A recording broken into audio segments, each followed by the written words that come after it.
Yeah, we must be finished if it's 10 of 10. Okay, good evening, everyone. Egg delivery. Good evening. Hello. You didn't refrigerate there. Is my mic on? It is. Is everyone just ignoring I me? got down to the car, I forgot my watch, I gotta go back and get my watch. Rita? Time is never, yes, time is never right here. Hello, Johanna. Johanna. Hi, Joan. Okay. I'd like to call the meeting to order, please. And if we could all rise for the salute to the flag.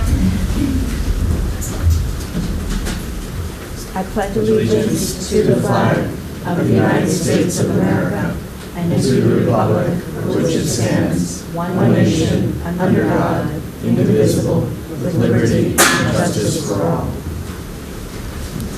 And I will say hooray for the new HVAC system. Our meeting tonight is dedicated to the memory of Dave Teeter, who was a supervisor here way before my time. Twice before my time. And we have his sons, Brian and Eric, here to do a dedication for us.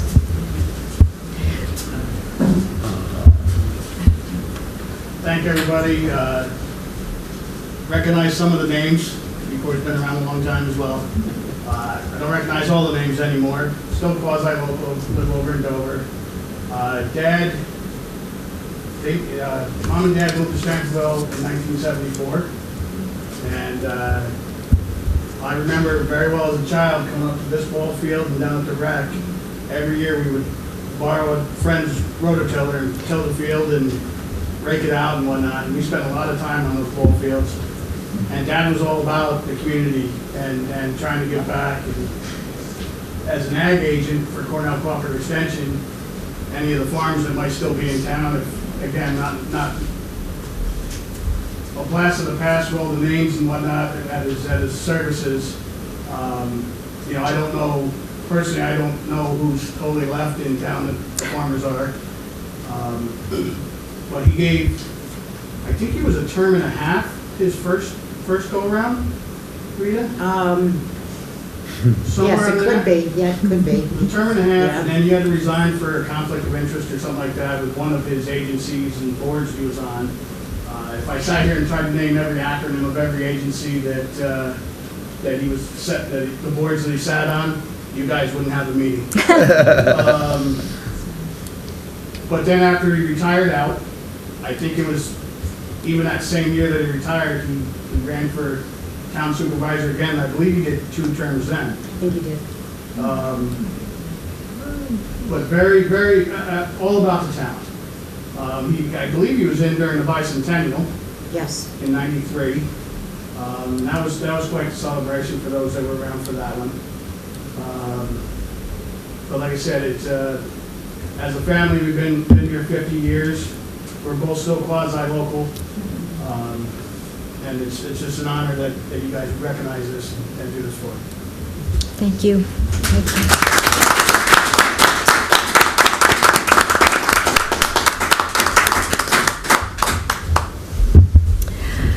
I would just like to say that yesterday we observed the 23rd anniversary of the terrorist attack on our nation.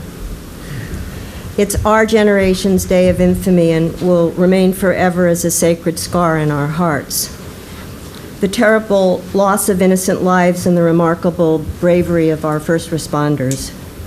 I want to thank our extraordinary fire company for the work they do every year at this time to honor our fallen. And I'd like to ask for a moment of silence.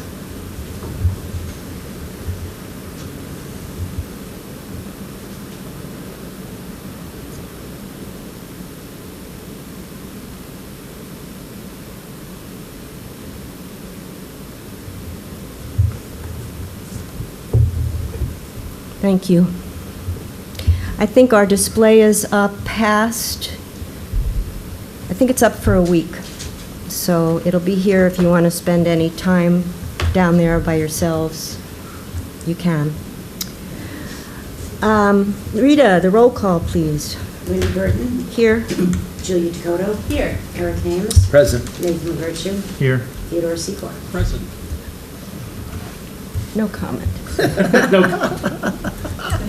Rubbing know. off on him. I know. You are. We're going to separate you. Stop reacting. Right. I just heard it and I was like, yes. I have, I think, 2 additions to add to the agenda. One is that we have a tax certiorari to approve. And we also have a request from the Lions Club that we will add to the agenda. And I believe with those 2 additions, I'll make a motion to approve the agenda. Second. All in favor? Aye. So, town liaison reports, please. Teddy? Yes, so I got a couple of reports to go over.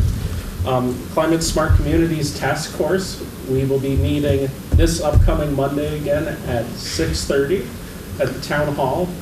We are going to be having a workshop for the objectives that the CSC would like to see the town accomplish in the near future. At Community Day, we will have a booth right next to the Climate Conservation Advisory Commission.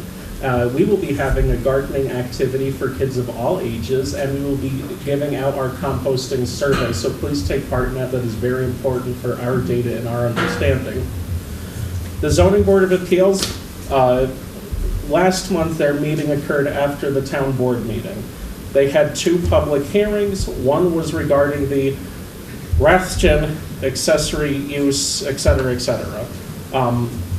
which came up this month. The accessory use concerning the nursery. Yes, on Charwell Drive. There was also a public hearing regarding a property on Huns Lake where the owner wanted a setback. I have to get the number again, but it's on Huns Lake Road. The owner of one property wanted a setback to another property that he also owns. Not a big deal. Last night, the Zoning Board of Appeals passed a resolution accepting the accessory use for the Rathjen issue on Charville Drive, granting accessory use For the nursery. for the nursery. There was a second public hearing for a variance regarding a shed at 122 Huns Lake Road. The variance was granted. There was one issue, but the matter was resolved in the meeting. And then there was an extension of a variance for Ryan Manning regarding a front variance which has not been completed within the year's time. So he is asking for an extension for another year on his variance to complete the project. And finally, the Haunted Fortress, we have no meetings in October and September. We are busy that entire time. This month, we will be there every Sunday working. We need volunteers. And in October, we are going to need makeup artists, costumers, actors, people to help in all sorts of manners. If you can sign up for, really it'll be mostly us, I assume, from the town government. We need help in the ticket booth, handing out food to people who dedicate their time to that project. So any little bit of help you can offer up that, really makes it a very successful event. And I will be driving around very soon handing out maybe 60 to 100 flyers. Oh, boy. And advertising should be going out soon. So Teddy, when is it open and when does it run through? it is running the entire month of October, every weekend, every Friday, Saturday, and Sunday. Great. That's Thank my you. report. Eric? Reports. Reports. Yes, the planning board did not meet in the month of August, so there was no meeting. Lucky me. The planning board will be meeting on September 25th, and there will be 2 public hearings to discuss 2 matters before the planning board. Thank you. Nathan? The Recreation Committee did not meet last month, but they met yesterday. Okay. That's good. I won't talk about the summer camp because we've got someone from the committee, Charlotte's here to speak about that in a little bit more detail tonight. There is a 3 to 5-year-old soccer program that begins this Saturday. There are over 40 kids enrolled. So it's going to be, if you want to see some toddler chaos at 10 o'clock in the morning on Saturday, go to the rec. The trunk or treat will be the 25th of October from 5 to 7. This is a Friday evening. They are asking people to register their trunks this year, just as an FYI. You mentioned the Haunted Fortress, so I can skip that. The Recipes for Kids was a success this summer. They were booked for that every time they did it, so they're going to do it and try to see if they can allow a couple of more kids. They're going to do something for Halloween, Thanksgiving, and for the holidays in December. Wait, they're doing Halloween in December? No, they're going to do Halloween, Thanksgiving, and then in December they'll do other holidays because there's multiple.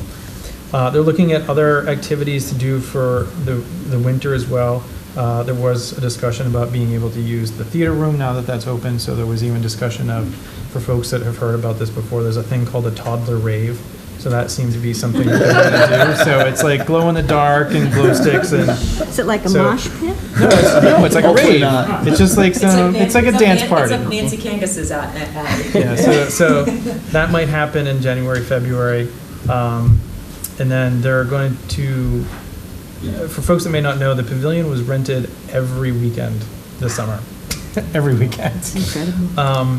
And there isn't really any definition around it. It was like, here's the pavilion. That's the extent of it. So they're going to put a little bit more of a process around it, and maybe put some hours around it, and like some rules, views, and that kind of stuff. So they're going to be doing some of that this winter, so that next year will be a little bit more of a formal process. That's good. That's it. Okay. Julia. So the CAC met last month, and three main topics were discussed. One, Community Day. The CAC will have a booth, and Barry will be setting up the invasive species presentation, for folks. The second was the NRI, National Natural Resources Inventory Status. Gretchen Stevens from Hudsonia came and presented on the expansion of CEAs, which are critical environmental areas. There was discussion around expanding current critical environmental areas, such as Ryder Pond and Shaw Pond, which didn't seem to have much discussion, but there was also discussion on expanding out the Wappingers Creek CEA, which is pretty significant and runs through the town, specifically the highway department. And so considerations such as, what does this mean if we were to expand out the Wappingers Creek CEA? What does this mean with regards to things like salt storage or sand storage, because the highway department abuts that parcel? There was also a little bit of discussion on Millbrook School. There's the Millbrook Marsh and any potential expansion of the Millbrook School and what that would mean to CEAs in the area. And so that was brought up and will be brought into the document, the NRI document. So this was just a draft that was discussed. No guidelines, anything like that. Everything is just in draft form, but it was mainly a discussion around expansion of these areas. The second was the Iroquois pipeline expansion, extension. Curtis will be presenting on that tonight, so I'm going to just leave the pieces that we spoke about, if that's okay. And that was it. Okie dokie, thank you. The fire commissioners met on August 20th. They have added privilege of the floor to their monthly meetings, so that's a first. If anybody has anything they want to tell the fire commissioners, you're welcome to. The budget workshop is on September 17th. There was a discussion on LOSAP, which is the retirement program for volunteer firefighters. And then in July, there were 12 fire calls, 10 EMS calls, and 2 auto accidents. The zoning commission met last month. I can't remember what day we were there. And the topic was a continuation of the conversation about making Stanford a farm-friendly community, formally. Making it formally a farm-friendly community. For real? For real.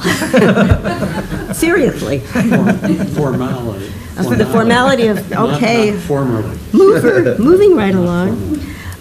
Supervisor's report, there were 3 payroll verification reports. 2 times a year, we have 3 payrolls in a month, which is just awful for those doing payroll, but we accomplished it this month. I did the bank reconciliation. Our financial report is that the revenues are looking quite good. And the one I was most concerned about, which is mortgage tax, which all over the county and probably all over the country, but I can't speak for that. The mortgage tax, the mortgages have been way, way down. And I was quite concerned because even though I'd cut the revenue line in this year's budget by half, it still looked like we might not make it, but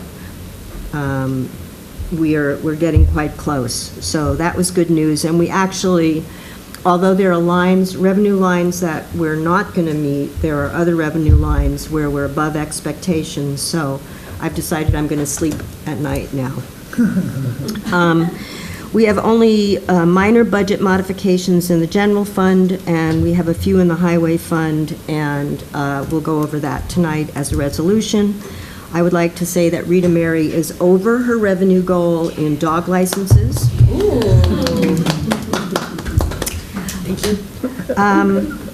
The town board continues to discuss our new proposed ordinance on auxiliary dwelling units. We'll be presenting a revised version tonight, but I want to remind you all that there'll be a public hearing on this iteration in October, and you still can and should consider this iteration a work in progress. We're still taking comments, so please, we want to hear from you. I know I've invited a few people to speak briefly tonight during privilege of the floor, just to get your thoughts out there. But anyway, so that's going to happen. This month we'll present it, and in October there'll be a formal public hearing. And I think that's all I have to say. So, with that being said, I'd like to open the privilege of the floor. If you want to speak, please raise your hand and give Rita Mary your name and address, and Teddy will be timing you for the first privilege of the floor. You have a 3-minute window, and if you don't finish what you're saying, you can finish up in the second privilege of the floor at the end of the meeting. So, with that being said. Yeah, Bob. Hi. Hi.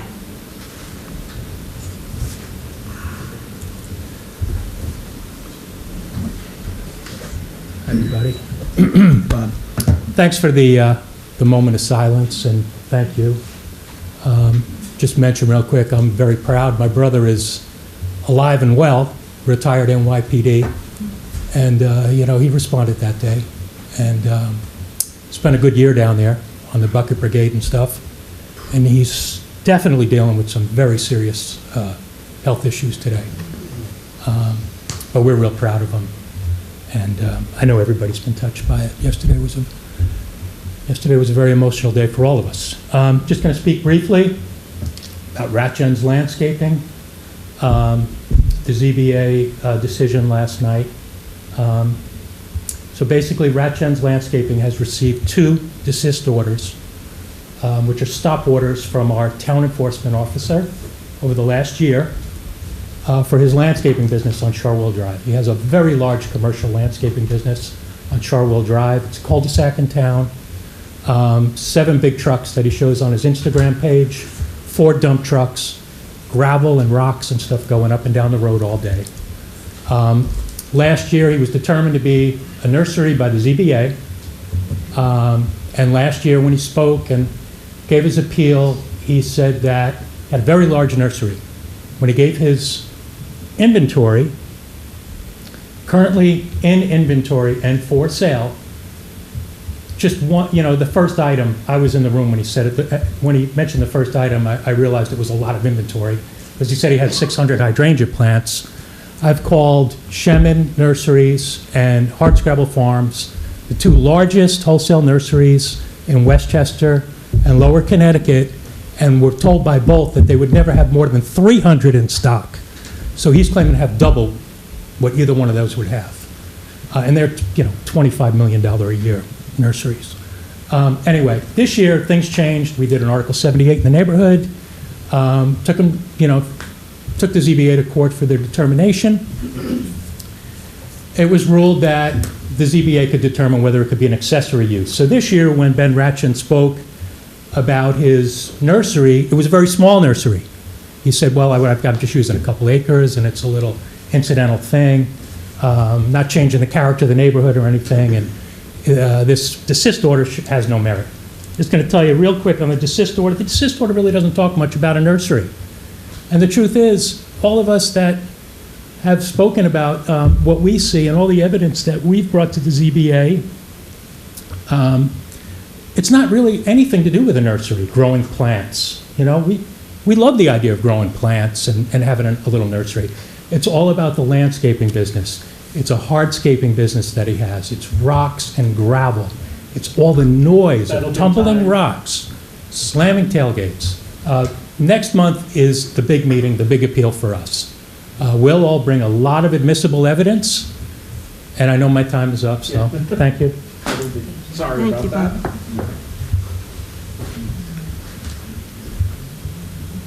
Yes, Martina. I have a letter from a neighbor who couldn't come, so can I read that? Or Why don't you have your husband read that so you have your, unless you, that's the only thing you want to do? I think it was just to submit it, but Because you want to speak as well? I was not going to. No, Martina, do you want to speak as well? Yeah. So why don't you speak and then have someone else read the letter? Okay.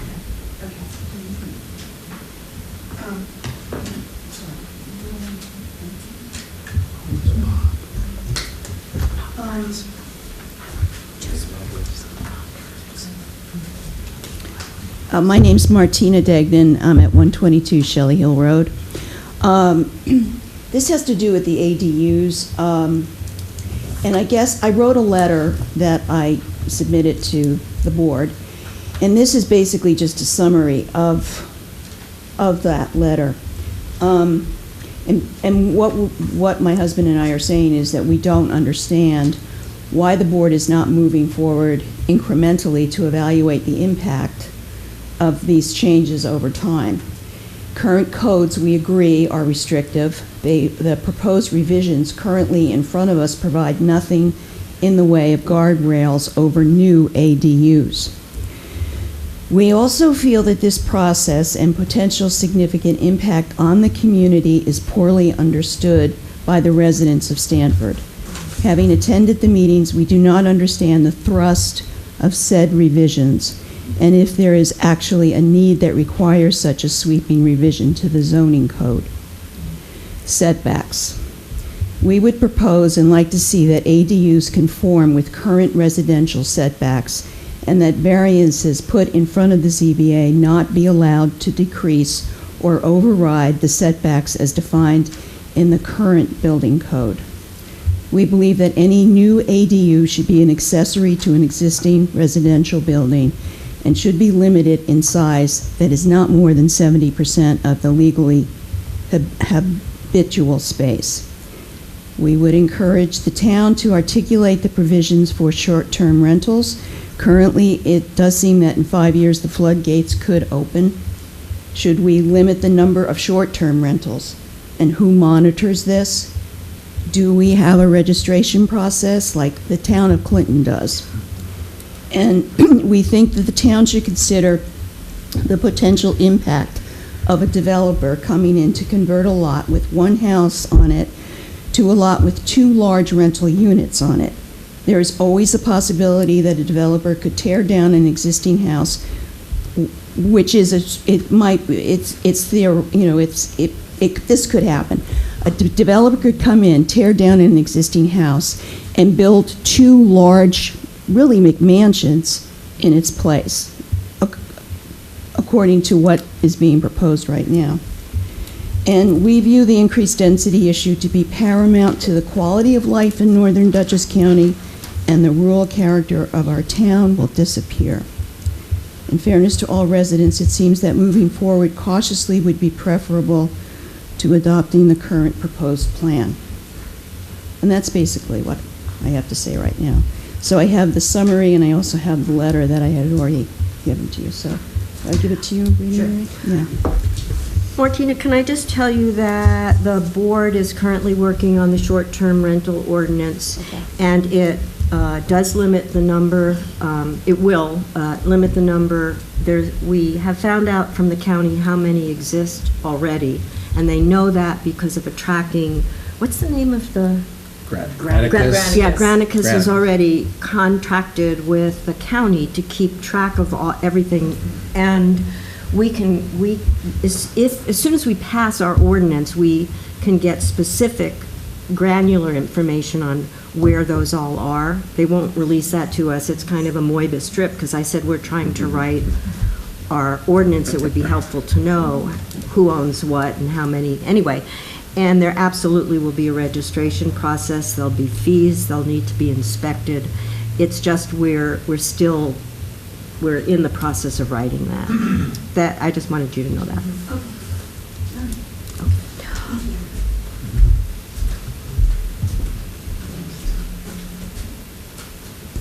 Now you want me to read this letter? It's up to you. But, yeah, I understand. My name is Doug Kirchner. I'm Martina's husband. We live at 122 Shelley Hill Road. And you'll have to forgive me because having not read this or written it, I'm going to struggle through it. But this is from our neighbors, Aaron McGurn and Guy Barron, who live across the street, I guess, at 101 Shelley Hill Road. And it's directed to the board, Wendy, Nathan, Julia, and Eric. And Teddy. Pardon me? And Teddy. Unfortunately, they omitted you, but I'll pencil you right in there. I'm sorry. I'm sorry, but Teddy says your time's up. Well, that was easy then. Dear town board members, we understand the need to amend the town zoning code and subdivision code to meet the demands for more affordable housing for the town's young people, families, and aging population, and to develop both new and underutilized existing structures to do so. As housing and construction costs, as well as interest rates, continue to rise, it is increasingly challenging for this demographic to remain in Stanford. This impacts our town's diversity and strength and vibrancy of our community.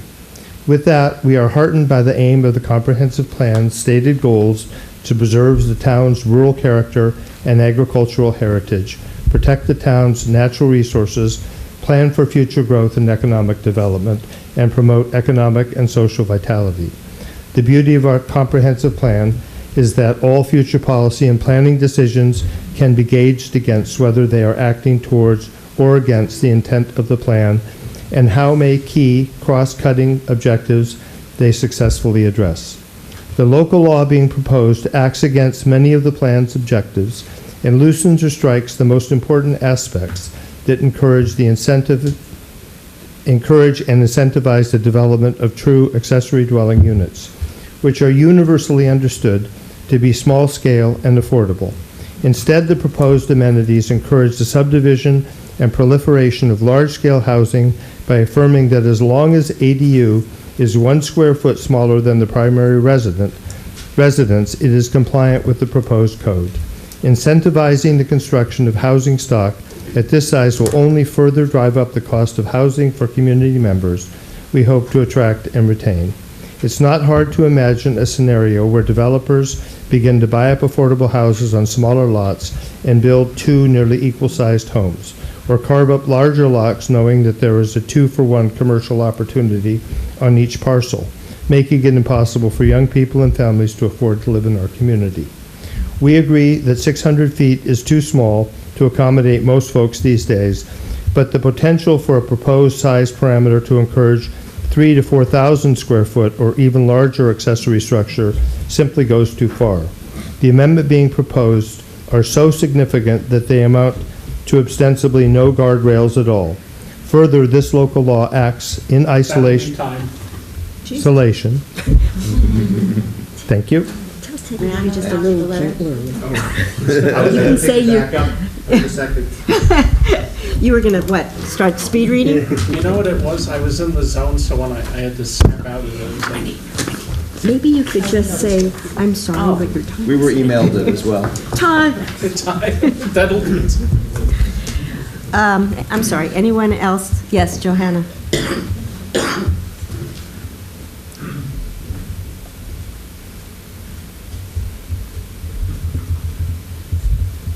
Johanna Schaefer, 21 Decker Road.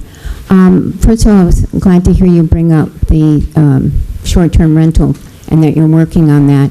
And I'd like to thank the board for taking the lead rather than having people who are interested in or involved in short-term rentals have to register with the state.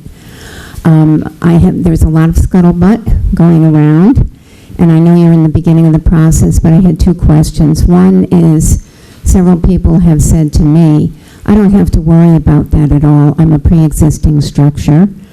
And the second was, if you are planning this, I think that everybody who has a short-term rental should know about it. A lot of people don't read your newsletter. Even fewer read public notices. And if there's going to be a public hearing on this, those are the people who are most affected by it, and they should have something to say about it in the whole planning process, as a matter of fact, rather than just at the public hearing. So that's my comments. Unfortunately, we can't get a list of those people because we can't get it from they've registered with the county. I mean, we know them offhand. We know like A few. a few of them, right? But we're sort of doing this, Not you know? all. Right. I have to say that people that have Airbnbs cannot get the list from the Airbnb people either. So it Yeah, makes it very difficult. I mean, you know, in a way, this is difficult because even though like we send the newsletter out weekly to almost 1,100 people, I can't make people read it and I can't make people sign up for it. And that's since we don't have newspapers, it's kind of our best way of communicating. There will be a public hearing, though. Yeah, but actually Johanna brings up it wouldn't be a terrible idea if we had a night, like a special meeting, where we just asked people who have Airbnbs to come talk to us while we're in the plant. Or short-term rentals. That's what, I'm sorry, Same that's thing. actually what I meant. No, it's not the same thing. So anyway, but thank you for pointing that Okay, out. what about my other question What- about pre-existing structures? That was a person who's been having a short-term rental forever. Our expectation is that the people who already have them will have the first option to apply for the permits. Again, it's a little tricky since we don't know who they are, but we will find a way of getting that. And I can imagine being a person who didn't hear about anything, didn't apply early enough to be part of the pool and pull in a lawsuit. But that's just my opinion. Well, I mean, we pulled, all the other towns in the area have done it, so Clinton, Rhinebeck, Red Hook, Eric pulled all of the short-term rental pieces. If you have a short-term rental, my sense is that they know it's coming, right? And so I hope that people's ears are gonna be to the ground, because we've talked about it a lot, and they know that the neighboring towns all have these. And so we've been pulling all of the pieces from them, and Clinton has updated theirs a second time, so we've been pulling that updated language. But it's sort of one of these where it's still a very nascent category in this area, and we're trying to stay in front of it, but it's moving very quickly, as everyone knows. And unfortunately, when you pull out the lawsuit verb or noun, or whatever, Not necessarily. I know that, Johanna, but it makes me think, like, where does our responsibility end? We can take out public notices, we can put things on the bulletin board, we can have a newsletter that people want to read or they don't want to read, but at a certain point, I don't think our responsibility goes. I suppose we could do a mailing, you know, but But you wouldn't know who to mail to. we wouldn't know who to, no, I mean a whole town Townwide. mailing for the 55 people. But you that know. may not reach them because you may have owners that don't have addresses Right, here and so- don't get mail. Yeah, it's So obsessive. it's a, there's no perfect way to much. do it. No. Don't say that word, please. Not for another few years. Okay, anyone else? Bud?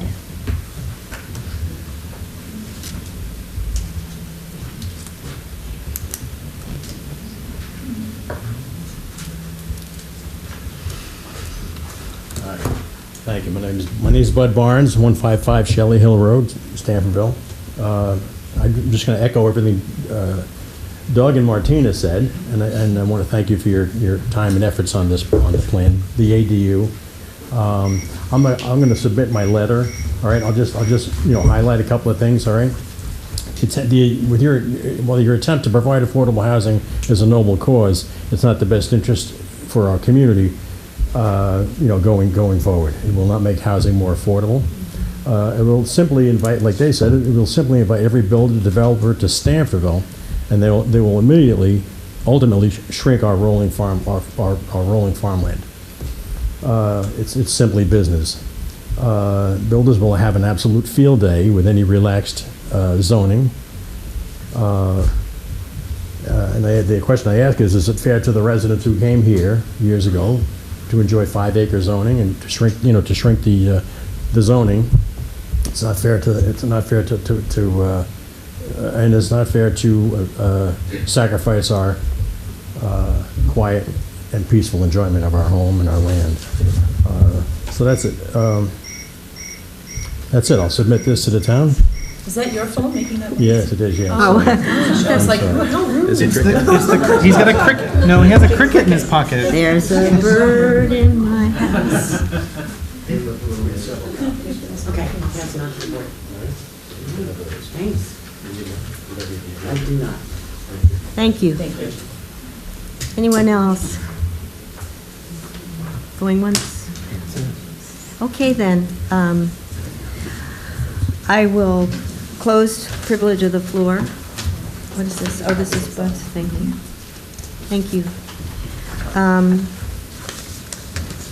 And begin with new business. And the first item I'm going to hand over to Julia is the resolution 9B. Sure. So as many of you know, Route 82 is it's a mess in terms of speed.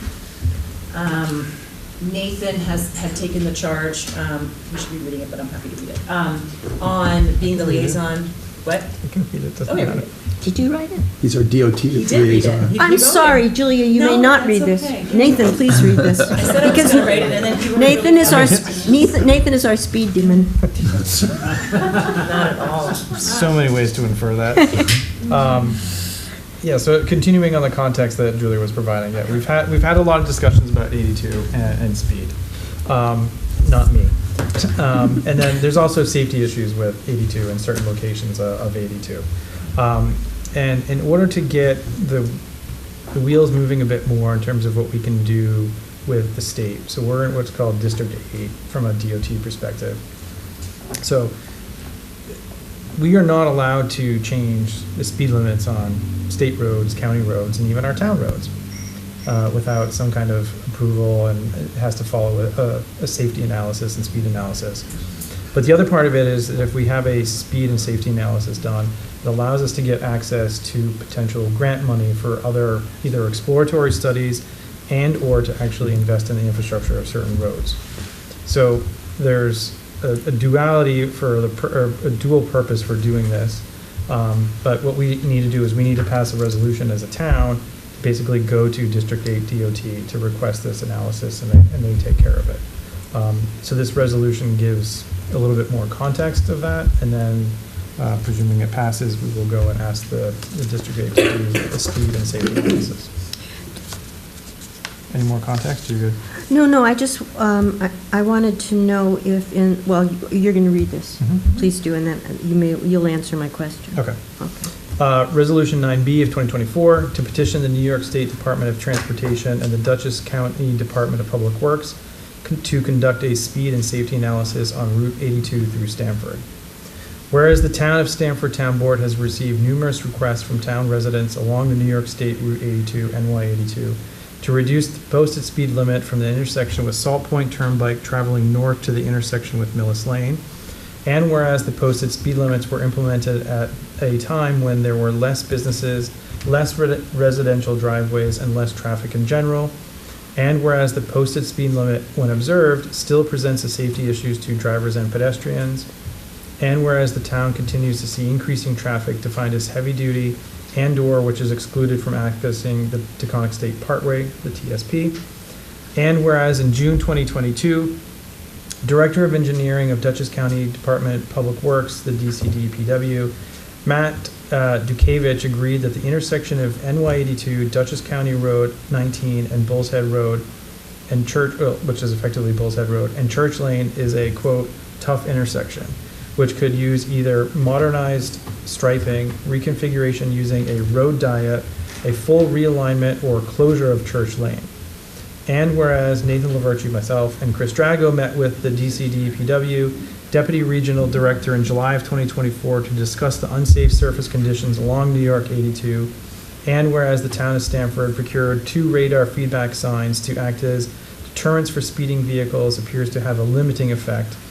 Now therefore it be resolved, the town of Stanford respectfully requests the New York State Department of Transportation and Dutchess County Department of Public Works to conduct a speed and safety analysis along New York 82 in Stanford, understanding the goal of the town is to reduce the current posted speed limits of 55 miles an hour to 45 miles an hour and 40 miles an hour to 35, and provide experience, considerations, and recommendation with regards to the intersection of NY 82, DC 19, and Church Lane. I do have a question. Yeah. Can we add to this resolution that we want it, that we want this to be at their cost? I don't, Rita, are we supposed to pay for these? It changed a couple of years ago, yes. And we're supposed to pay for the I speed believe that study? is correct. Okay. I would at least like to put that forward, because when I was writing back and forth to the, whoever it was, Nickel, Deputy Regional Director. to the Deputy Regional Director, I turned myself inside out explaining even that last month we'd had a terrible automobile accident and a motorcycle accident, and that we lived here, and I almost got killed in the okay, that's an exaggeration, flattened in front of the post office when I was in the crosswalk. So it is a little maddening that we have to ask for this again, that they can't just believe us, but since they won't believe us, at least I don't want to have to pay for it because they're very expensive. So can we somehow amend this just to say at the cost of the... State? Or at no cost to the town? Yeah, That's good. easier, yeah. Fine with that amendment. So should we say, and be it further resolved that this be conducted at no cost for the town? Is that okay? That's fine. Okay. And for additional context for folks in the room, there was an analysis, well, there was a request for an analysis done in 2018, but there was... They turned it down, right? Yeah, there was limited results from that. That's how I was going to put it. They keep saying we don't need it. So, and be it further resolved that this study be done at no cost to the town. Okay, So make a motion to accept the resolution with that amendment. yes, I second it.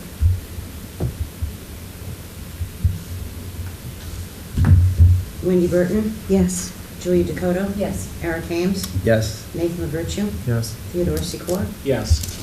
And thank you all. Thank you, Nathan. Thank you, Julia, everybody for working on that. Sorry Do for you a want couple me of to- typos in it. I can amend it if you want. Okay, and then I'll send it with that TE9. Yep. Okay. I gotta fix some typos too. It was a late night when I was writing that That's one. okay. I've been known to do a typo or two. Yeah. Okay. Some of you may have read or heard that that Lauren Osterman, who is our astonishingly accomplished rec director, has proposed that we have launch a summer camp program for 2025 for 4 weeks as a starter experiment. And Lauren and the rec commission sent out a survey, and we got wonderful results. And Charlotte Haynes has volunteered, who is on the rec commission, has volunteered to come and talk to us a little bit about the results of the survey. Great, thank you so much. Thank you, Charlotte. Hi, my name is Charlotte Haynes, and I've been on the rec commission for, I don't know, several years. I'm not quite sure how many, but several years. When Teddy was on it, matter of fact. So the Rec Commission has proposed a summer day camp program for 2025. The survey went out to all residents and non-residents, and we had an overwhelmingly amazing positive reaction within the community, which is fantastic. I think we're one of the only towns locally that doesn't have a summer camp currently. So this is amazingly well received. The Rec Commission encourages the town board to please adopt our proposed plan for the budget for 2025. Basically, out of the survey results, people that sent in results, it was a little less than 100 people, like around 90-something people, and 86 people in the survey said that they were in fact in favor of the camp and did want the camp. There were a few that said they weren't sure or they didn't have children. So the results have already been shared with you as a board, and that's it. Thank you. Does anyone have any specific questions about the camp that Charlotte might be able to answer? What dates, duration, just curious what the parameters are. So it would be 4 weeks in the month of July, 2025. Obviously. And it's an 8-hour day. So it'll be from 9 to 3, kindergarten and up. It's not 8, 9, it's not. Yeah. 9 Well, to 3. well, they, And then there was even discussion, well, you yeah, there's discussion about having going to 9 to 4, Okay. or having a late pickup. Because some if you people ask will. for a late Yeah. And you sign up based on 1 week increments? yes.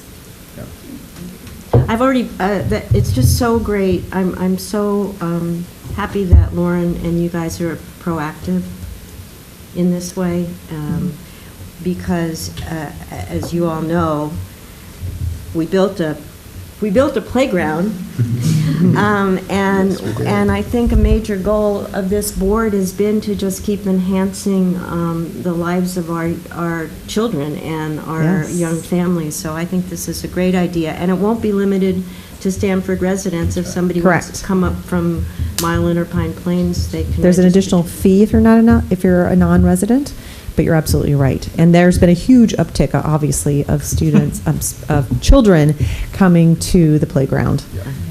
The weekends are packed. Awesome. Thank you. Thanks. Do you need this proposal? You have this already, this proposal? You could give it to Rita. Okay. Should I make a motion? Let's play, I know, it's perfect. Should I make a motion to approve Oh, sure.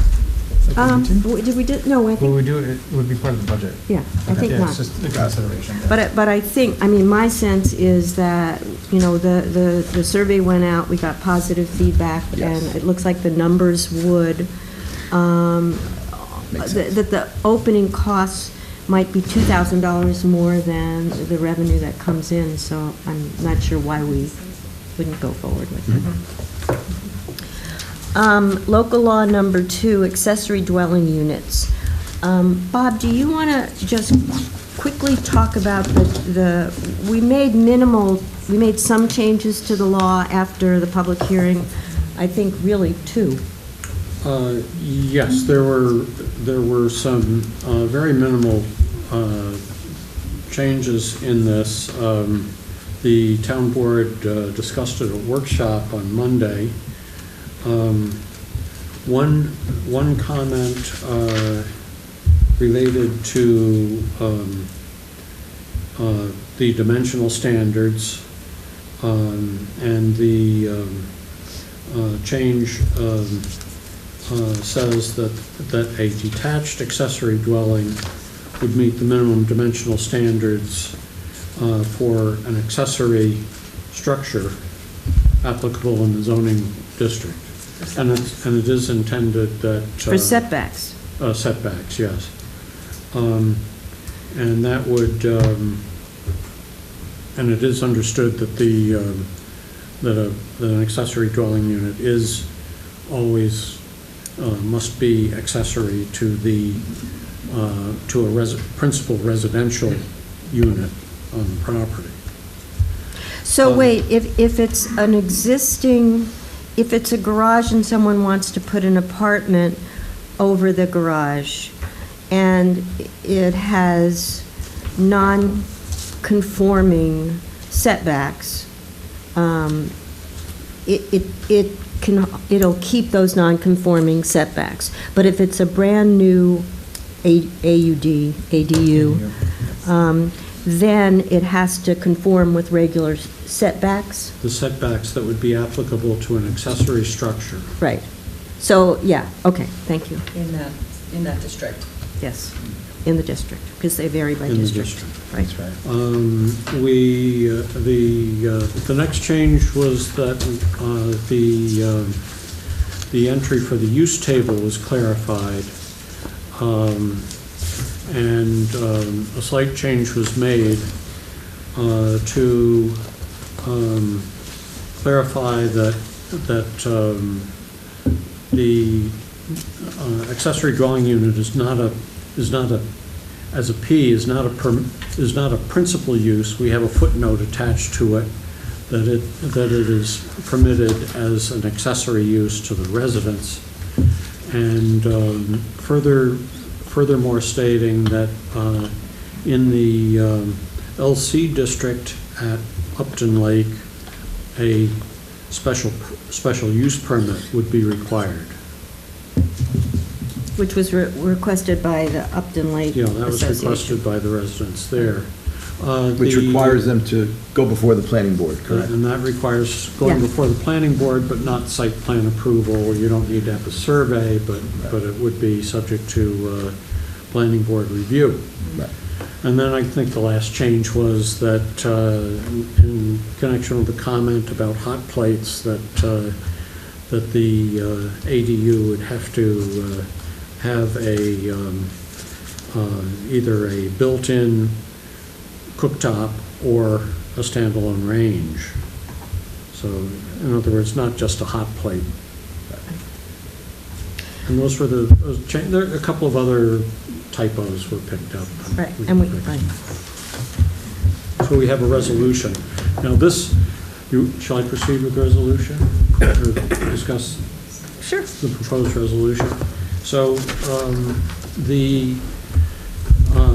changes from the previous version that we had a public hearing on last month were minimal. So but because there are changes, this needs to be reintroduced before the town board and a new hearing be set.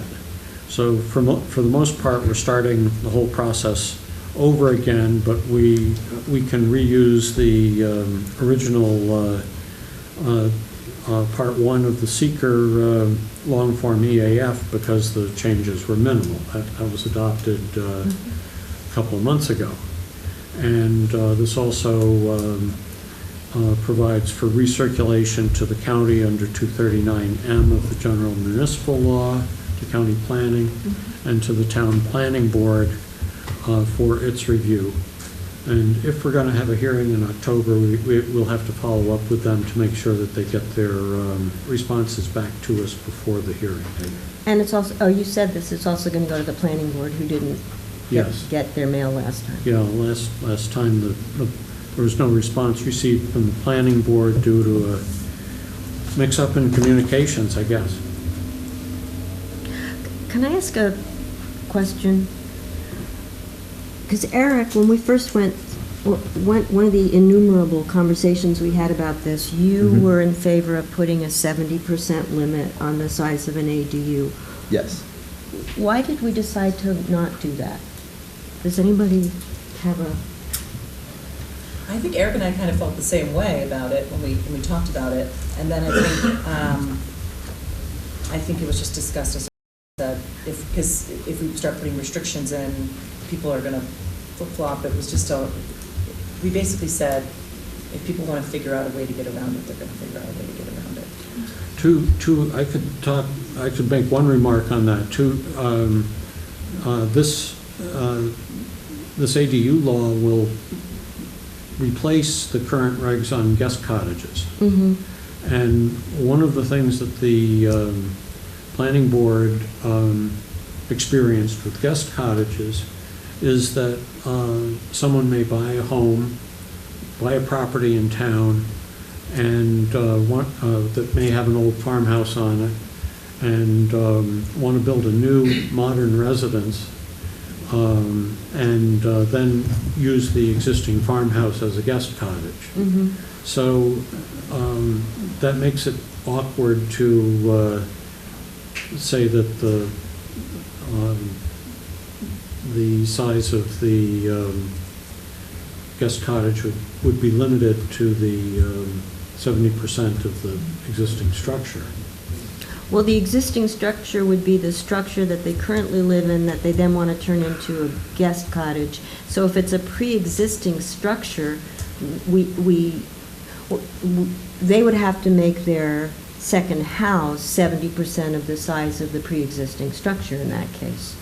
Or they could build, right? Yeah, but that's not what people have been doing, and it's a fairly frequent occurrence. It's So when that happened a couple of happens, times so when when I that was on- happens, do they go to the ZBA to get a variance on, how does that get worked out? They change, then they build a bigger house and then they say, but I'm just trying to figure out how to put that restriction on and still allow people to live in the bigger house if they want to.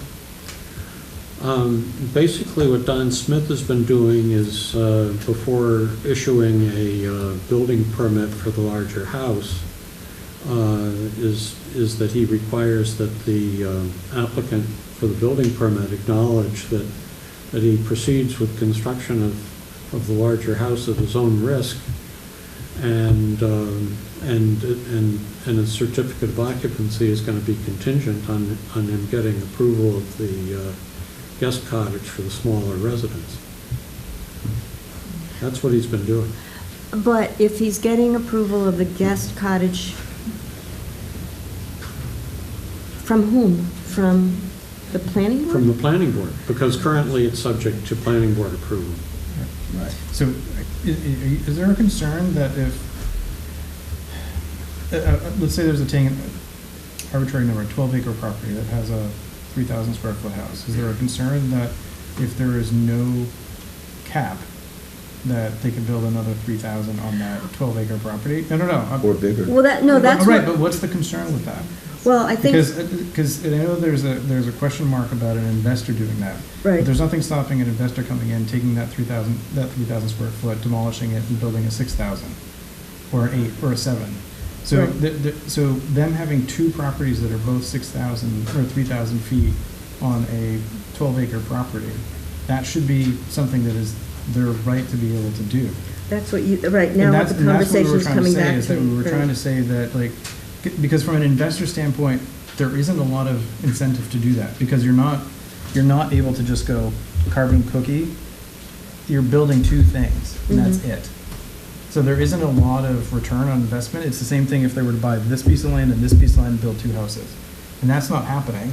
So what is the likelihood that they would buy one and build two houses? It seems like it's a low-risk scenario, but it's also one that if we can put this out in its current state with no cap, and we start to see that there's a trend to do that, we have the legal ability to introduce new changes to the regs. So that was the conversation. That was part of the conversation. Right. It's true. I mean, it does raise the question, though, do we even want to broach that area and risk that from the get-go? Because there are... But that's what I'm saying, is that from an investor standpoint, on a real estate investment, there's not a lot of risk. There's not a lot of risk of that happening because there isn't a lot of increased revenue incentive for an investment of that type. No. That's what I'm saying, is that there's a low risk of that happening. I mean, Because unless the property was subdivided. Well, that's a which different story. is a completely separate Yeah, it's story. totally from the separate. ADUs. Right. Well, I think also besides the economic implications of this, there is certainly some concern about the rural character and environmental aspect of allowing things like this. You know, if we don't have a restriction on it, it really does over time accrue and start to impact. I mean, looking at our comprehensive plan, it does really interact with that in some sort of meaningful way that we have to consider. Are we following that? Are we really taking that into consideration? There are, again, the environment is important. There is going to, if it's a legal building, it will have septic over time. All of those environmental considerations will be factored into the permits that they get for whether it's a single build or a double build. They'll be the same factors that will apply to that property. Right. And a lot of the people that are moving to this area that are looking for the expansive size houses that there's nervousness about, those are the people that want 120 acres and their 7,000 foot property and that's it. They don't want other things around it. Like, there are properties that size here that have homes that big, but they're secluded and they want to keep it that way. So they don't want to have, another 7,000 square foot on their property, and if they do, they could sell it and, they could do it a different way and someone else could buy it, but they like that much property. I agree, though, Well- but there is some safety, some guardrail that I think is being asked about, that we want that minimum threshold. We want something that's, Teddy, part of the built-in guardrail continues to be the fact that there has to be enough land to accommodate septic and water. So if you do have 10 acres, there's going to be enough land. You're not going to put another large structure 2 inches from your house. I mean, that would, and the other piece of it was, and I guess we won't know this until we have a different law, the comprehensive plan was actually, nobody ever said anything about affordable housing as in, Section 8 housing. We can't ever control what anybody prices a house or an apartment over their garage. So, I mean, we can't legislate that. So the market's still going to impact what people build and what they can rent it for. I don't know, we can talk, we're gonna we'll have a public hearing, we'll talk about this, further. We're not done talking about it, but.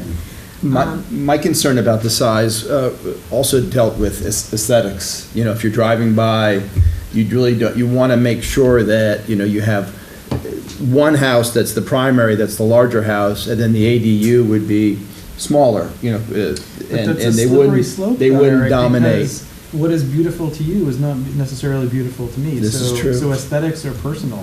You're right. So it's a slippery slope. You're right. Like in Santa Barbara, everybody has to have an orange tile roof. No. Yeah, exactly. We're not going to legislate. I mean, the other thing we could do is think Exactly. about total square footage restrictions on a parcel between the ADU and between that ADU and the Yeah, house. you could do a total as a percentage of the available acreage. Whatever we want to do. Yeah. Okay, let's know that we're gonna keep talking about this, which we are gonna. I will know this. Know that, will you? And somebody remind me, because clearly I forgot. we are in the Marianas Trench of housing, so. Okay, Do you so, want to set the public hearing? yes, well, Somebody should move to. We have to make the first move resolution to, for 9C. Introduce the, what local law number is it? It's Rita? not a local 2. law, it's a, The draft? no, this is the local law too, but we need to do the resolution 9C Reintroduce. to reintroduce this and set the public I hearing. knew that. I'm just reminding you. I'm kidding, I didn't know I'm just saying that. it out loud for the public. Thank you, but I don't have that. Oh, here it is. Nope, I don't have it. Somebody else introduce it. oh, yeah, who needs copies? Of the resolution. Yeah. This is the copy of the resolution. It's right at the top, resolution This is local law. 9C to introduce. This is. Oh, here it is. Just write it in by hand. This is the right document? Yeah, right. Oh, I see, okay. Resolution 9C. Resolution 9C to reintroduce local law number 2 for the year 2024, a local law allowing accessory dwelling units in all zoning districts. Thank you. I'll second.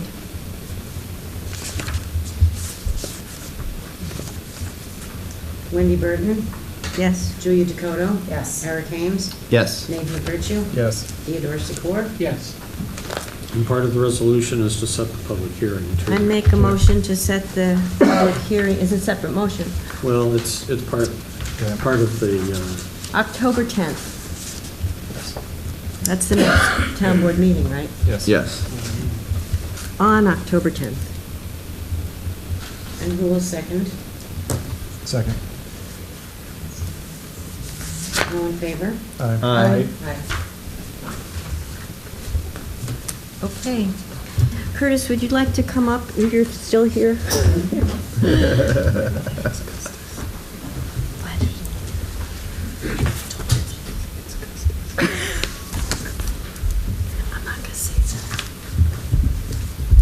So I'm Curtis DeVito, and I'm Vice Chairperson of the Conservation Advisory Commission.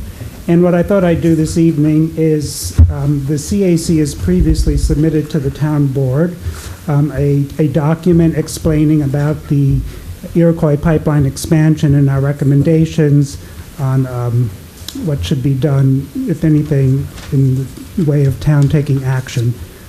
expressing their view on it. So I thought I'd give a quick recap on that, so everybody's in the same place. Yeah. And then after that document was presented to you, some questions came back to the CAC, so then I'll address those questions and whatever other questions you have. Thank you, Curtis. Good. So the Iroquois pipeline is a natural gas pipeline. It runs from the border with Canada down to New York City, and I believe Long Island, about 400 plus miles. It doesn't go through Stanford, but it goes through the neighborhood. It goes through Milan, Clinton, Pleasant Valley, LaGrange, Unionville, and Dover before it leaves Dutchess County. So there is a proposal to, well, I should also point out that this pipeline is transporting fracked gas from Canada, and it's about 30 years old, so it's getting up there in years. There's a proposal to increase the pipeline's capacity, and the way they would do that is at various locations along the pipeline there are these compressor stations, and they're needed because as the gas moves through the pipeline, the pressure decreases, and so they need to re-up the pressure to keep it going along. So what they are planning on doing is at 4 of the compressor stations, they would increase the capacity or the ability of these stations to repressurize the gas, and thereby putting more gas through the pipeline, increasing the capacity. They're not talking about adding a new pipeline or changing the existing pipeline in any way. It's just work that would be done at these compressor stations. Oh, so it's not widening the pipe? No. It's just at Dover and in Athens. Right. So the two closest compressor stations that would be affected or would be modified are in, as Wendy said, one in Athens and one in Dover. So the document that we had submitted to the board listed the many reasons to that other municipalities and state and even federal representatives have opposed this pipeline expansion. In the document, we said it was a threat to the health and safety of the communities through which it passes. And there are, I was looking at it this afternoon, there are a bazillion scientific papers on the gases that are emitted or leaked. It just happens that the gas does leak from the pipeline, and also at the compressor stations there are releases of gas that do have negative health effects. So that is, in one of the papers. A bazillion? No. A bazillion papers. That's a lot of papers. Yeah, that maybe there's a handful. No, there were quite a few. There were quite a few papers. Interestingly, one of them did say that it has a health effect, not just on the immediate community that through which the pipeline passes and the compressor station is located, but also throughout New York State. So it's not just a very localized impact on health. Also, the pipeline explosions do occur, and of course, if God forbid something like that happened, I mean, what are the chances? It's probably not very great, but what are the consequences? It could be huge, and we are downwind in several directions from that pipeline as it wraps around us in Dutchess County, so that's also a concern. Also, and probably this is one of the biggest reasons, in 2019, New York State passed the Climate Act, and it mandates certain goals that the state is required to reach in terms of greenhouse gas reductions. For example, there has to be a 40% reduction by 2030, and there also has to be by 2030, 70% of the state's energy has to come from renewable sources. In the state there's been press on this. The state is woefully behind on meeting these goals. So this proposed expansion of the pipeline is really inconsistent and it almost flies in the face of this Climate Act, which mandates these reductions. So what the CAC recommends is that the town, or recommended in our document, that the town pass a resolution opposing the expansion, or alternatively, send a letter or letters individually to Governor Hochul opposing the expansion. And so after we submitted that document and the town board considered it, I'm aware of two questions that came back to us. And one was resolution versus letter. And we have been told that a resolution would be much more impactful. So that is the first recommendation.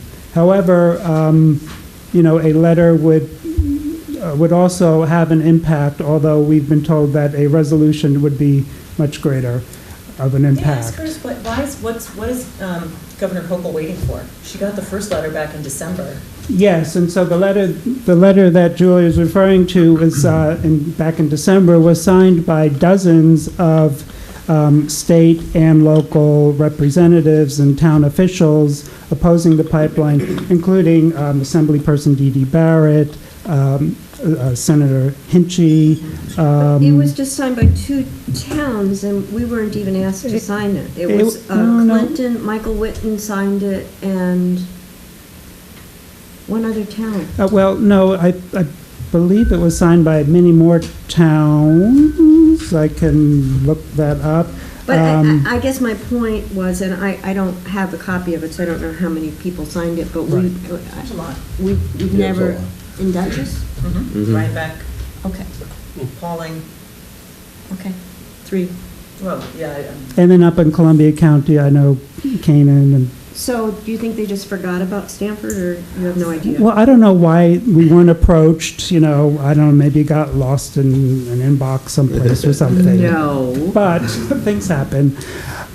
So that letter, and actually that is if the board does decide to move forward with the letter, we basically I would recommend cutting and pasting the language of that letter and using that. But we have been told that a resolution is more effective. The town of New Paltz has passed the village of New Paltz passed a resolution a few months ago. The town of New Paltz just did it in August, and I was told that the town of Kingston will also be passing a resolution imminently. So, so that's one. So resolution is really the first recommended way to go. The other question that came up was, well, what are the benefits of the pipeline? Mm-hmm. So the benefits of the pipeline go downstate. I mean, essentially go downstate. And this, the increase in capacity, this added capacity, that gas, it's already agreed by the Iroquois Pipeline Company that it will go 50-50 to Con Ed and National Grid to supply their natural gas customers downstate. So if you're looking at Stanford or Dutchess County, there will be no benefit of that added capacity going to the town or the residents of Stanford.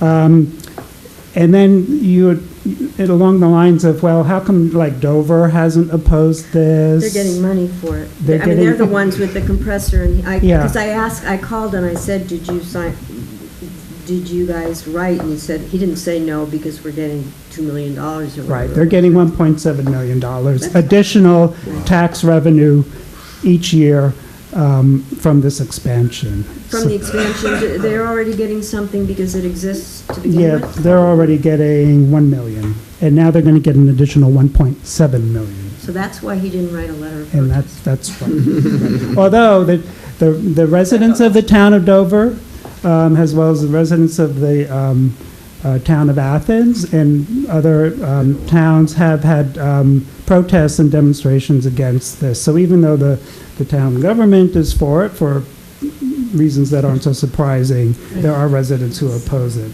Also, there was a question about, well, is it going to create jobs? And so I looked into that a little bit, and It's interesting. It will not generate local jobs. What is said by the Iroquois Pipeline Company is the benefits during construction, will occur in the form of purchase of construction materials and equipment, fuel purchases. It will also, the benefit will also accrue from workers spending their income on temporary housing, goods, and services.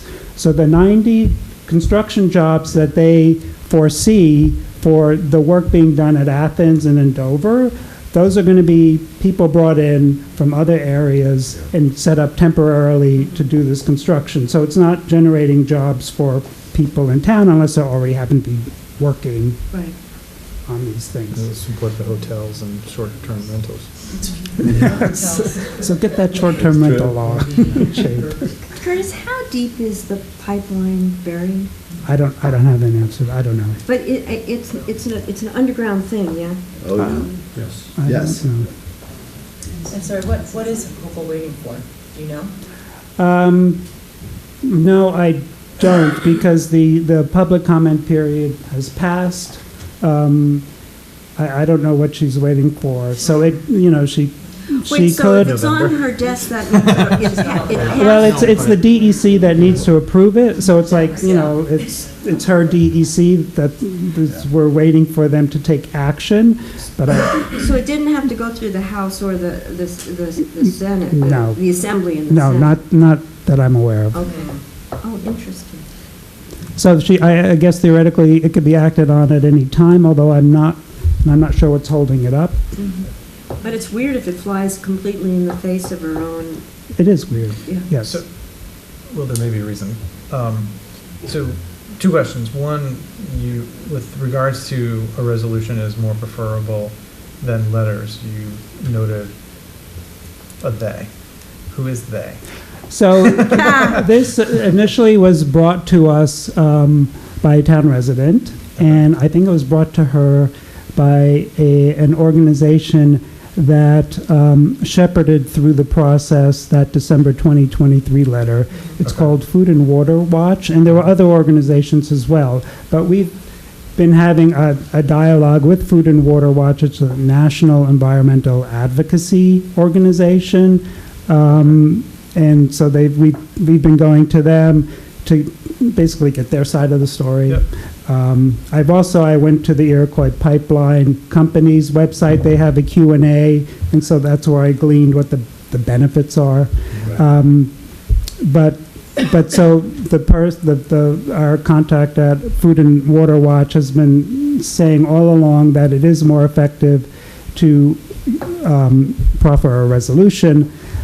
Even by towns that don't have. Yes. Okay. Because in fact, I just had an email exchange with her, and she was so excited about Kingston is coming on board, and the town of New Paltz, and it doesn't go through those towns. So the second question is completely unfair to ask you, and I expect you can have zero answer, and it would not be surprising. But I imagine that some of the delay could be that the reality is that this gas is being used in downstate for power and energy.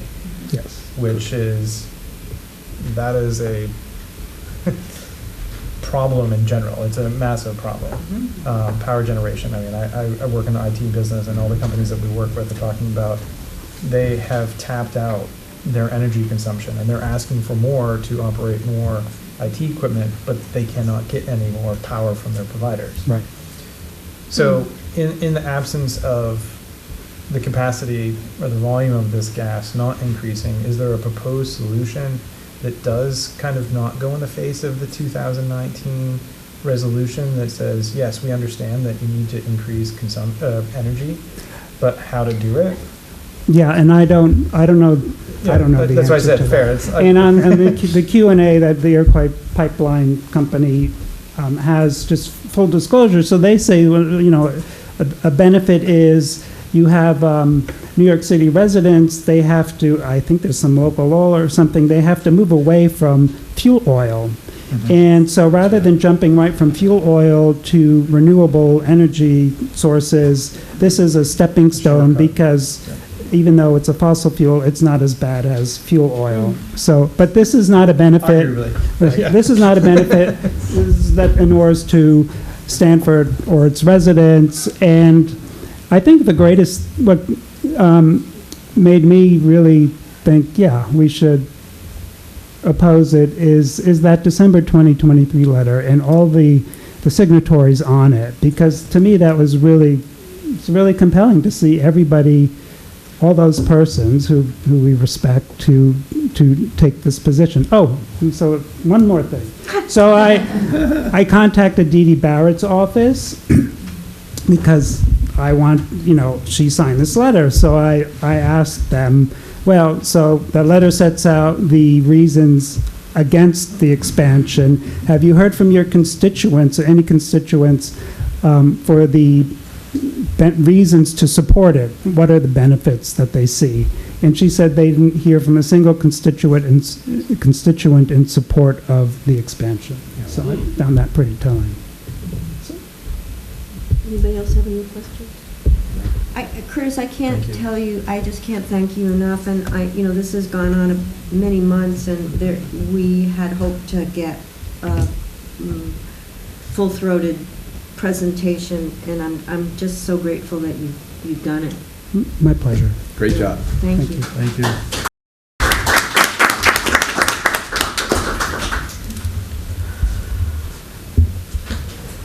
So, what do you want to do now? Talk about it.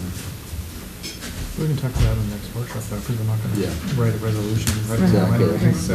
Okay. Next workshop.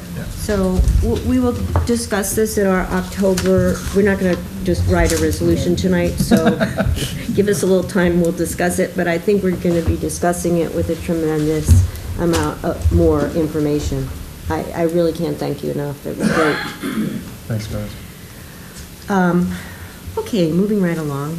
I make a motion, Greg Williams and Michelle Gluck, who have contributed mightily to the town, to the CAC, and also in the Climate Smart Task Force, moved out of the town of Stanford, so they cannot be on these committees anymore.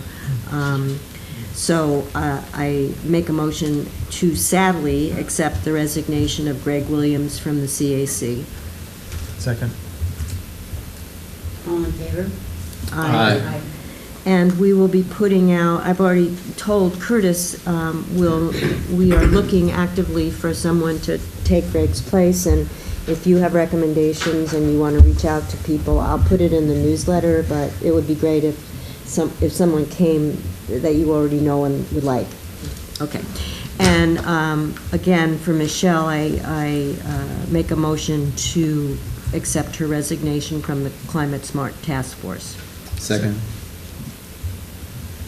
All in favor? Aye. And Dennis, ditto. And I will put them in the newsletter. Ditto, Dennis. Okay, this next one's an oddball. This came about from this is a resolution, a local law, no less, imposing a temporary moratorium on battery energy storage systems and wind energy conversion systems. And the reason this came about was the building department got a letter of inquiry from someone who was interested in what our regulations were concerning large-scale battery energy storage systems and wind energy conversion systems. And the truth is, we don't have policy yet.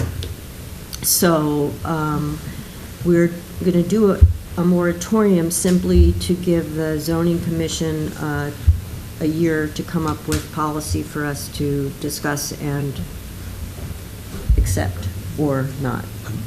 Hopefully to draft a local law that would address these conditions. So I'm not going to read this. Rita Mary will have a copy. It'll be in the minutes and it'll be in her office, but it's basically the introduction of a local law to impose a temporary moratorium on battery energy storage systems and wind energy conversion systems. Does that mean like having a windmill, a wind turbine here on our very Yes, high that would- peaks? Yes. And it would be in effect for 1 year, 12 months. Wendy, if I may. Please. This will require, again, Public and the hearing. motion, the resolution includes referrals to the planning board and to Dutchess County Planning, and you need to set the date for the public hearing, and it's all in one motion. This is Resolution 9D, and the date for the public hearing would be October 10th. And this would be local law Three. Three. Yeah. Yep. And Bob, we would, okay, never mind. I answered my own question, I read the last part. Excellent. So, yes? Can I just have a quick question? Does this refer to large-scale stuff? Does this mean that you can't put a Tesla battery? No, large-scale battery storage. There's an express exclusion for any vehicle batteries. Yeah, does And if not, you have 2 Teslas, you can have 2 vehicle batteries. does not include a standalone vehicle battery And also or does electric not motor include vehicle. electric motor vehicles. Right. Yeah, I'm talking about having a Tesla car and being able to pump stuff. No. Yeah, it's exclusion, it excludes those. Storage. These are giant battery storage facilities. So did somebody make a motion? No. I will make a motion to accept the requirements that Bob laid out to get this moratorium into place. Basically to, Adopt resolution 9D. 9D. Yes, Yes, I'll fix it. everything Bob said. I second it. October 10th. Yes. Yes. Wendy Burton, Yes. Julie Dakota, Yes. Eric Hames, Yes. Nathan LaVertue, Yes. Teddy Secor. Yes. Okay. Item number 8, Burdick Park, which was given to us, the land of Dotton, or Burdick Park, is just shy of 5 acres, past the bank, going up Huns Lake Road and up Route 82. And that land was donated to us, and the town owns it. And there's been a committee that Judith is a part of that has been working to actually turn it into a park, a small park, a pocket park. That would be an educational park as far as historical information about the Burdicks and just about the town, as well as a nature informational kiosk park. It'd be a pollinator park, there'll be Bees, perhaps. bees, and hopefully a small pond as it's developed for kids to fish in. So this has been a long time in the coming, and we finally, when we acquired the park, we said that there would not be cost to the taxpayers. And so it's taken a long time, but we have a benefactor who is willing to get the ball rolling. We had a meeting, the Stanford Historical Society is involved in that. They will be helping with the historical information, and because they're a 501c3, they have volunteered to, when money gets donated or raised, they basically will be the bank, as opposed to the town taking that on. So the structure that we're setting up is, because it's town land, the town board will have to approve anything that's done on the property. But the bills will be paid through the Historical Society, through a grant that this beneficiary is giving to them. So the motion, so I guess the motion I want to make is, first of all, to memorialize the structure of how that park will be funded. Basically to say that the the park sits on town property, but the Stanford Historical Society will take the, what's the word? Fiscal sponsorship? Fiscal Sponsorship? for development of the park. And, Don't you need the name of the landscape designer? that's the. Wagner Hudson PC. That was going to be the second part of the motion. That the, Should it be one motion or two? it can be two, I don't care. No, I just. I like one. Okay. And that the first, the first item that the town is approving is a motion to accept the firm of Wagner Hudson PC Landscape Designers to do the landscaping plans for the park.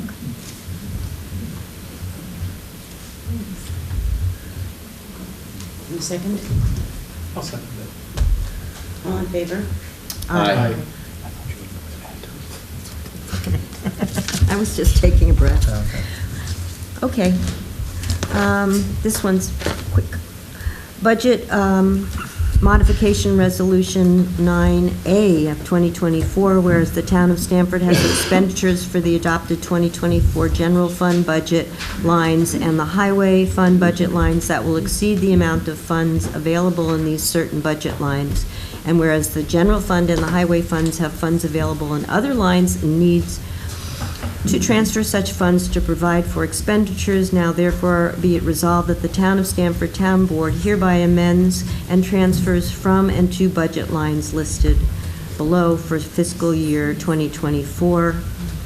We're taking $27,000 from youth program salaries and applying it to playground salaries, $27,380.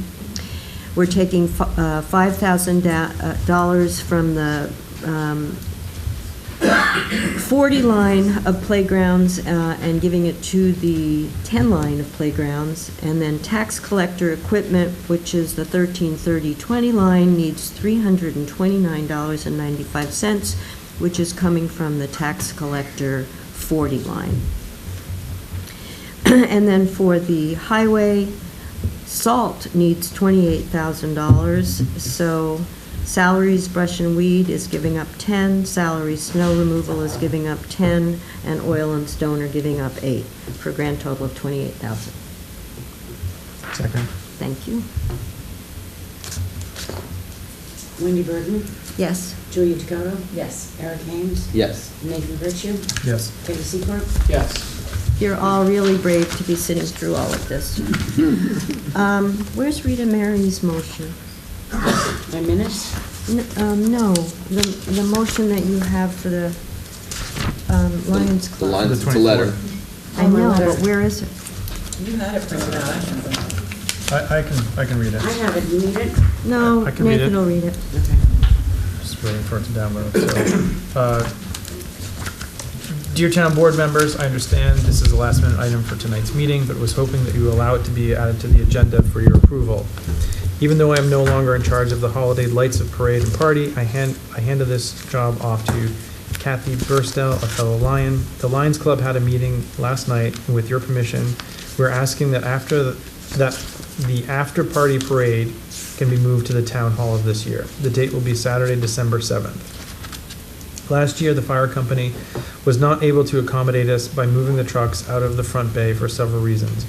It's very cold for the large trucks to be outside for an extended period of time, and it's a lot of work for the fire company members to set all the tables and chairs and then put them all away again, even though the Lions did offer to help. Last year's party was utter pandemonium. In the small area that we used for Santa, the gifts and the food, we had parents trying to wrangle their kids into the lines, balance plates of food, and then hang onto the kids' gifts that Santa had for them. It was so crowded and uncomfortable that it could only be described as an uncomfortable mess. Now that the nursery school has left the town hall, and there is room for us to have Santa here and give the kids their gifts, we will also stop doing the full-fledged meals for everyone like we have for several years. The Bank of Millbrook used to cover the bulk of the food, but when they weren't able to participate, but the last 2 years, the Lion Club, with the help of Stanford Business Association, provided all of the food, which was quite costly. The change of venue will go back to coffee, hot chocolate, and cookies, and any other dessert donations. It will be greatly accepted. I hope that the town board will allow us to use the town hall again for this annual Christmas event, which will hopefully be enjoyed by all those who attend. Rita Mary and Kathy Burstell from the Stanford Lions Club. I just want to add one thing. It was a mess last year. It was a terrible mess. I heard, I was not in attendance. We were not in attendance because it conflicted with an event that we've been going to since before we had kids, which is the Rhinebeck Sinterklaas. Sinterklaas. But they're not having it which is this not year. happening this year. Why? So, separate Okay, never conversation. mind. So there is likely going to be a increase in bodies. So having space available for bodies If would we be had a to wise feed more decision. people, that would have Exactly. been really difficult. Yes, so I mean, I just wanted 2 to add that years for ago, context. I got $500 from the Business Association, and the Lions spend close to that on gifts and food. That's a lot of money. Yep. Okay, Rita, you've made your point. Did you make the motion? Well, I just read the letter, but I will make a motion that we accept this request to And- use the Town Hall Theater for the after parade of lights Christmas event. I would wholeheartedly like to second that. Thank you very much. All in favor? Aye. Yes. Thank you. Christmas. Can we charge for seats? I'm just curious if we can make a buck off of them. Yeah, Watch well, out, I'll dress you up as an elf. I would, so Trying to get kids to sit down with cookies and hot chocolate, good luck. I was actually Santa Claus once for a breakfast at the Grange for Pine Plains School District. I was actually Santa. Keep that in mind. Did you bleach your beard for the? No, I You was. whitened the beard? It was like it is now, my hair down and all that, but, no, it was fun. It was, For the young tax Santa certiorari, is that just a motion? No, that's a resolution. It's a resolution, so Correct. it doesn't, it's, so I No, make, I'm sorry, it is a motion, right? to just Just a accept. motion for the tax certiorari. Oh, for the, Yeah. are we on that? Yes. Yep. Yeah, it should be a motion, and just to approve the proposed settlement of the matter, and to authorize the town's attorney, who is Shane Egan of Catalina Rothschild and Egan, to countersign the proposed consent judgment as attorney for the town. I make the motion that Bob just said. Second. Sorry. It's all right. I'm Take your gonna pick. get that, Eric. Okay. And this Just is a at, plain motion. and this is Okay. at Steve Godovich's request. Yes. All in favor? Aye. I make a motion to approve the minutes of August 8th. You have to do roll call. Oh, for what? No, The we're not tax doing a certiorari? It's a resolution. motion. We don't. No, for the approval of the minutes. He wasn't here. I wasn't here. Okay, you just not vote? Oh, yeah, you can just say You just you're abstaining. abstain. Oh, okay. But in order to abstain. All I in have to- favor, except Nathan? You can see we're falling apart. Aye. I, I make a Yeah. motion that he abstained because he wasn't here. I make a motion to approve the minutes, no, we just did that. Did it. The September abstract number 9, it was a big month. The general fund spent $76,865.34. The highway spent $107,822.92. The Bengal Lights spent $886.45. The ambulance, as always, is $62,500.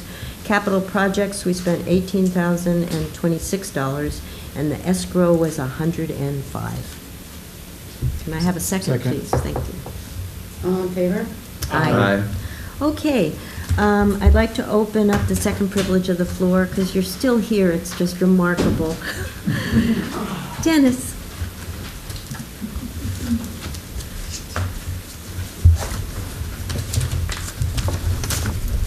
Dennis Redlick, 43 Bowen Road. You better pull your mic up for us. 43 Bowen Road. Okay. I'm an architect, and I have an office in Hudson, New York, and I work on affordable housing, which is why I'm on the Columbia County Housing Task Force, which is under the Economic Development Corporation of Columbia County. And so I know everybody's getting advice from places, so I'm just contributing advice that I've received over the years, working on affordable housing since 2008. And New York State Housing Community Renewal had been advocating for towns to adopt ADUs laws to promote opportunities for affordable housing. And the reason that towns in Columbia County, the rural, are adapting such provisions with size restrictions is because that is the way to assure that it's achieving that objective. So by incorporating size restrictions of 1,200 square feet or less, 1 bedrooms, some towns are doing that, they're assuring they're achieving their pro-housing community objectives. And New York State would like rural communities to be pro-housing communities. They're not advocating for just more development in rural areas. They're not advocating for just bigger houses in rural areas. They're not advocating to allow people to build modern homes of any size they want and then rent out the farmhouse afterwards. So I think you're losing a lot of the objective by not including a restriction on the size of the ADU. And you can't get around it. I mean, put the restriction size in, you get the restriction size in. But never prevents anyone from going for a variance. You know, in any time that anyone has an opportunity to provide the planning board with a good reason for doing something different than the town law, you can go for a variance. The big difference is, as of right, is there's no notification of neighbors. There's no public hearing. So I really, really encourage you to add a size restriction, and I would seriously encourage you to make it all that you're, and I put this in writing, all that you're trying to do for at least the first couple of years, make it a special permit process. And that will have no negative impact also on the objective. It simply allows the initial period of time to allow neighbors to be notified, to allow the planning board to understand what this change will be before making it as of right. Otherwise, you're putting it entirely in the hands of the building department, which, in my mind, having worked with a lot of building departments, is not fair. Oh, it's okay. Thank you. Dennis, does Dutchess County have the same kind of I didn't know if Columbia County, did you say it was a task force? Yeah. Does Dutchess County have such a thing? They do, but from what towns have told me, the Dutchess County Housing Task Force focuses primarily on urban areas, Poughkeepsie, and large areas, areas that are high density. Northeast Dutchess County is much more like Columbia County. Right. But we will talk about an opportunity, and it's an ADU opportunity. By the way, there is a +1 ADU program that New York State is putting it together. Mm-hmm. You don't have to do that countywide. You can do that with a collection of municipalities, and as far as I've been told. And along those lines, all you have to have is a special permit process for an ADU to qualify for this grant money, and it's substantial. It's $125,000 to assist people to build affordable units for in-laws, and most of the applications in Columbia County are coming from people who are trying to provide housing for family members, and, Well, family members is something we wanted to get rid of because it's been we have family members right now as part of the ADU law, And we want to get rid of that because that's really restrictive. If you can, in our. No, not add that. No. I'm just saying, but this particular, the people that are applying for this are looking for that extra money to help their. Got it. That, no. Okay, I wouldn't I thought put you were that. saying that No, was I working. wouldn't put that in. But it just so happens that is the you know, those are the people that are excited about having an opportunity to create an ADU. I've heard that in the plan, in the comprehensive plan discussions, so. What about pre-existing structures? If you have the law as it's written right now in this iteration, if you have a barn on your property and you want to turn that into housing, that's absolutely permitted. The barn may be, it could be conceivably bigger than your house, but if you have a pre-existing structure and you want to turn it into whatever, some kind of housing, we want to encourage that. Well, again, you could do it in more than one way. You could do it as a restriction on the number of bedrooms. So a barn could be large and still be only a one-bedroom unit, you know.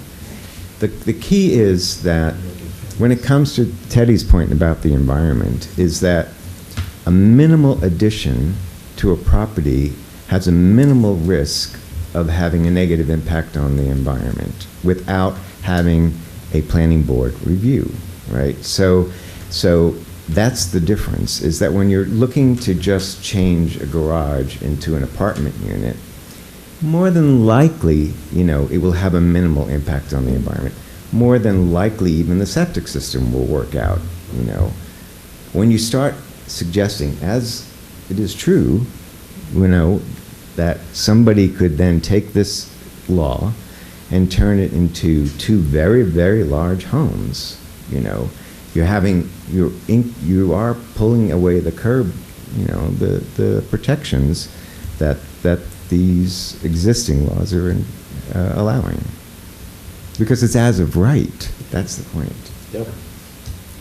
You only have to go to the building department. No, and you also have to go to the county to make sure that the kind of soil that you have percolates enough. Oh, and yeah, for the septic, but there's many other issues involved than just septic. Well, and clean water. All I'm saying is that those do exist as guardrails. Should they be the only guardrails? But only for those two pieces. Whereas if you're investing in a natural resource inventory, for example, right? Mm-hmm. And when you go in front of the planning board is going to have that inventory, and if they want to suggest that they want to build a subdivision, right? They're going to reference that natural resource, natural resource inventory, because they're the planning board, and they're going to need the applicant to say, I've looked through the natural resource inventory, and the subdivision that I'm requiring will not have a negative impact, right? If you have as of right, they're not going to go in front of the planning board. They're not going to have that opportunity to look at the natural resource inventory and have even that discussion. A subdivision isn't part of this ordinance. No, I know, but it's still building two houses. A subdivision still will need to go in front of the planning board. I know, but you're creating another way of building two homes that doesn't need to go in front of the planning board. Right. My point is, when you have a subdivision, you look more closely at issues. When you have an as-of-right ADU law, you're not going to look more closely at these issues because you're not going to have any presentation to discuss those issues. I'm totally in favor of the ADU law, but I think that what's being maybe misunderstood by the initial advocacy for an ADU law was to help bring about affordable small units. It was not to encourage necessarily just development. And I think that, and they would also, I mean, they're very concerned about the impact of allowing more development. That's a no-brainer in urban areas because they already have small lots. So you already have public water and sewer. It's a completely different story when you go into rural areas. And so I think the best thing would be to do, either way, if you leave it as of right, either way, I do highly recommend that you restrict either the number of bedrooms or the size or a combination of those two things. I think that's really helpful. I mean, ironically, and Tom isn't here, but the chair of the planning board is the person who basically, well, he's the head of the zoning commission, and he proposed this law to us, to the zoning commission, which I'm also on.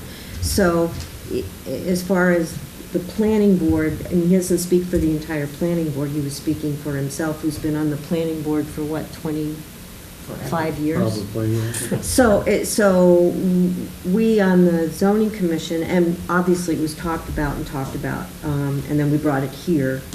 So, but we, and he was also instrumental in the comprehensive plan.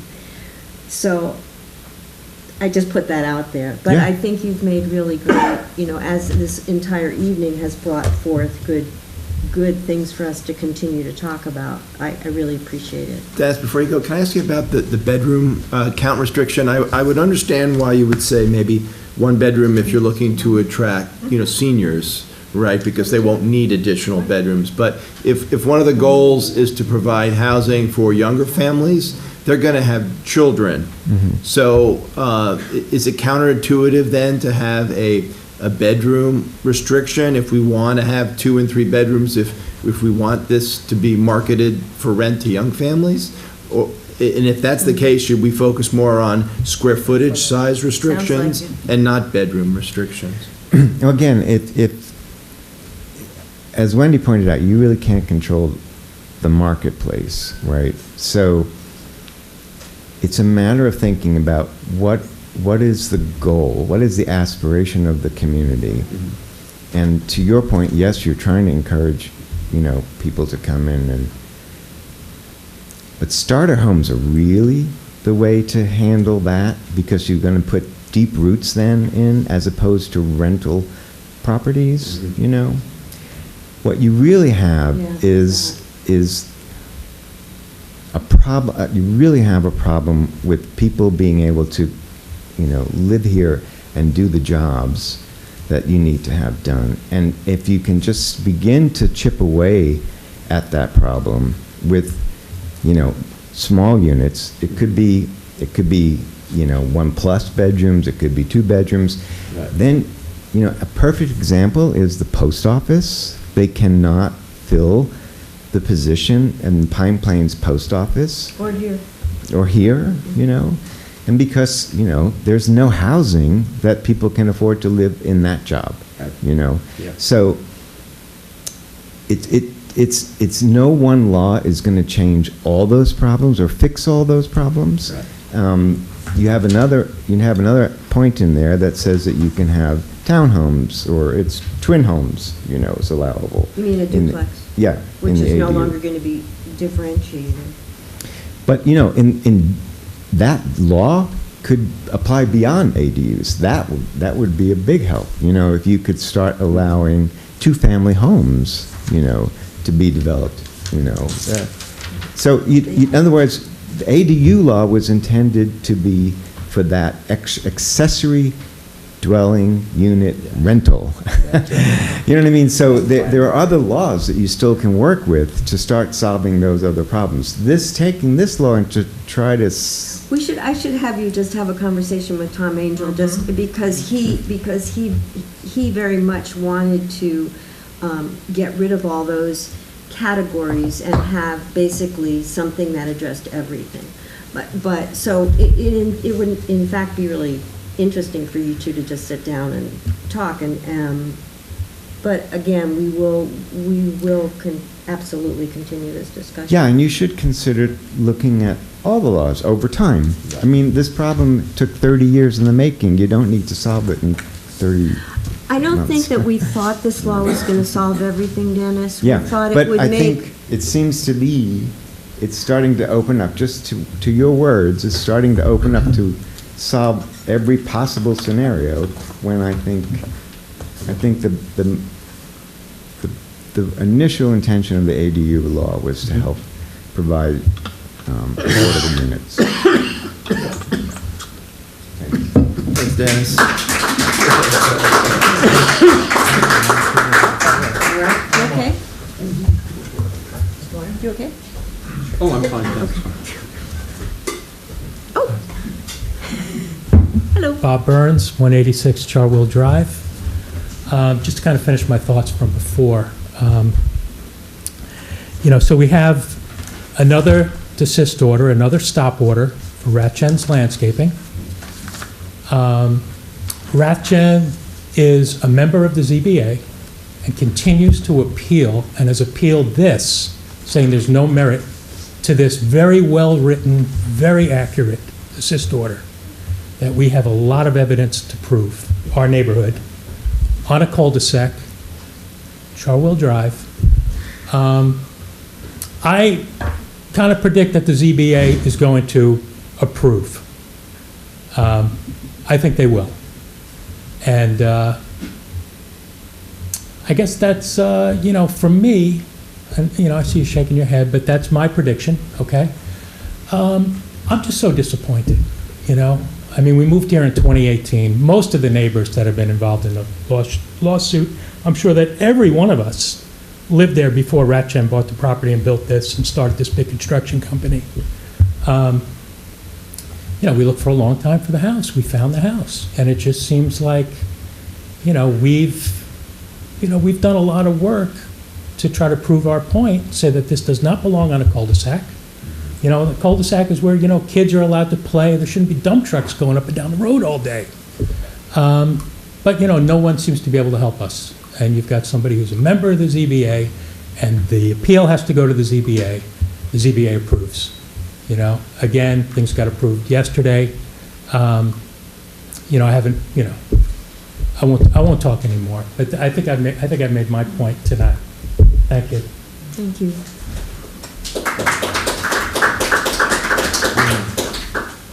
Anyone else? Yes. Yes. I just want to thank you guys for tonight. Rita, thank you. And thank you, Wendy. Thank Town you. Board. Thank you. It's been a long time since I've had a board meeting. You got your work cut out for you. It's a beautiful town, 50 years. Grew up here. I went to nursery school here. And your mom was nursery school teacher? She was a teacher, absolutely she was. And she was a board member. She was, yes. Yeah. But thank you, Rita, thank you very much. Thank you for your family service. Thank you. Yes. And again, really sorry for your loss. Thank you. And good seeing you both. I try and stop by every hunting season. I like that. Would anyone else like to speak? Then I would like to make a motion to close this meeting and go into executive session for reasons of Employment history of a particular person. employment history of a particular person. Thank you all for coming. It was a long evening. Oh, yeah, thank you. Thank you. Thank you. Not to mention